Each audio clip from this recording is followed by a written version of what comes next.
DNA is considered the molecule of life and is now easily identified as a double helix.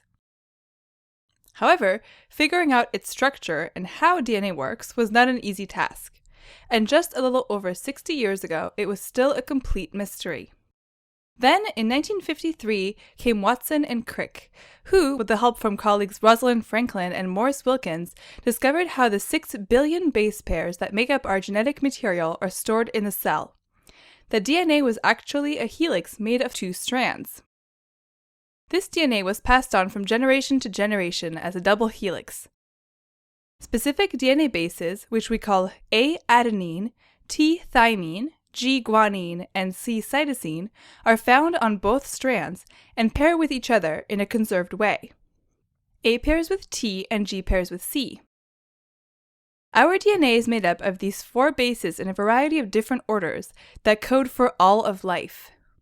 This is an amazing fact. These 4 bases are the sole building blocks for our 6 billion bases genetic code, which defines our identity as humans and as individuals, our height, hair color, disease susceptibility, and much, much more. Discovering the structure of DNA was a very important first step to understanding how this seemingly simple molecule controls all of life. However, one important question lingered. When a cell divides, the daughter cell will have the same DNA sequence as the parental cell. So how does this happen? How does one cell produce a second cell with the same exact DNA sequence? In other words, how does DNA replicate? This is a fundamental question that is the basis of life. We all come from a single cell that will produce an entire organism with trillions of cells that all have the exact same DNA sequence. And we are able to have children that share our DNA because our eggs and sperm carry our DNA sequence. Understanding how DNA replicates and how all of our cells can carry the same DNA sequence is the basis for understanding development, inheritance, heritability, and life. In 1953, the question lingered, how does DNA replicate? There were a few theories, 3 actually. One of them was conservative replication, where a DNA molecule would get copied and make a second new red DNA molecule. The second was dispersive, where the DNA molecule would be cut at various parts, each of which would get copied here in red and reattached to produce 2 DNA molecules. And the third was semi-conservative, where 2 DNA strands would separate, and each one would serve as a template to copy a second red strand, thus producing 2 DNA molecules. But which one was it? Many scientists did not believe that 2 DNA strands could separate because of how strong a DNA molecule is, so they were skeptical of the semi-conservative model. The only way to solve this was to create an experiment, to tell the new DNA strand from the old one. So 2 scientists, Matthew Meselson and Franklin Stahl, had an idea to design an experiment that would be known as the most beautiful experiment in biology. Their findings are published in their article titled The Replication of DNA in E. coli, published in May 1958 in the Proceedings of National Academy of Sciences. These scientists used bacteria to answer the question of DNA replication, since it could be easily grown in the laboratory. They grew the cells in the presence of a specific type of nitrogen, which is found in DNA that would make all of the DNA very heavy. They used centrifugation, which can separate things according to their weight.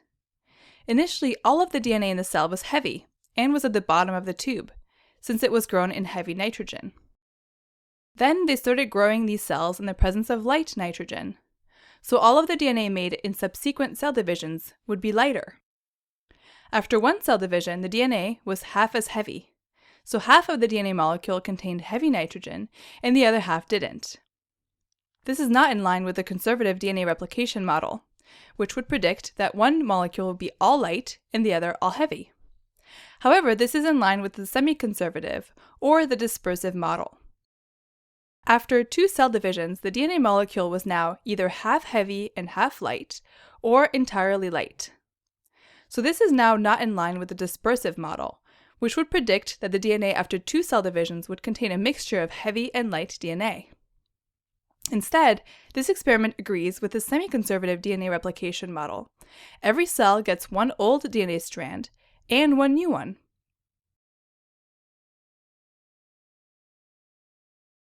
By discovering that two strands of DNA can separate and provide the template for the production of two new strands, Michelson and Stahl revolutionized genetics. Scientists were very skeptical that this was even possible, but Michelson and Stahl proved it with a beautifully designed experiment. They also went on to show that heating DNA can cause the DNA strands to separate. This simple concept is the basis for an important technique we frequently use in the laboratory called polymerase chain reaction, which is used in genetic testing, forensics, and paternity tests. Michelson and Stahl identified the fundamental process by which our DNA gets passed on from cell to cell. This is the basis for inheritance and an essential part of our development from a single cell to a complete organism that maintains the same DNA sequence in all of its cells. This exciting finding opened up many new doors and research avenues. Because DNA is the command center of the cell, we could now study how DNA gives orders for the cell to follow. What controls the ability of DNA to make protein? How does one cell know it's a heart cell and another cell know it's a liver cell if they all have the same DNA? Now, DNA wasn't just a static double helix. It was a molecule that was animated. It could make more of itself. It could instruct a cell to behave a certain way. All of the secrets of biology were ready to be answered. Today, we understand many of these questions. We know that the process of DNA replication is very complex, with many proteins coming together to make this happen, as well as proofreading and repair mechanisms to make sure that DNA is properly copied. We can even produce a heart cell from a skin cell. We know what controls cell division and how we can stop or accelerate it. We know what sorts of things can cause mutations or changes in the DNA sequence, and how that influences cell behavior, such as in cancer.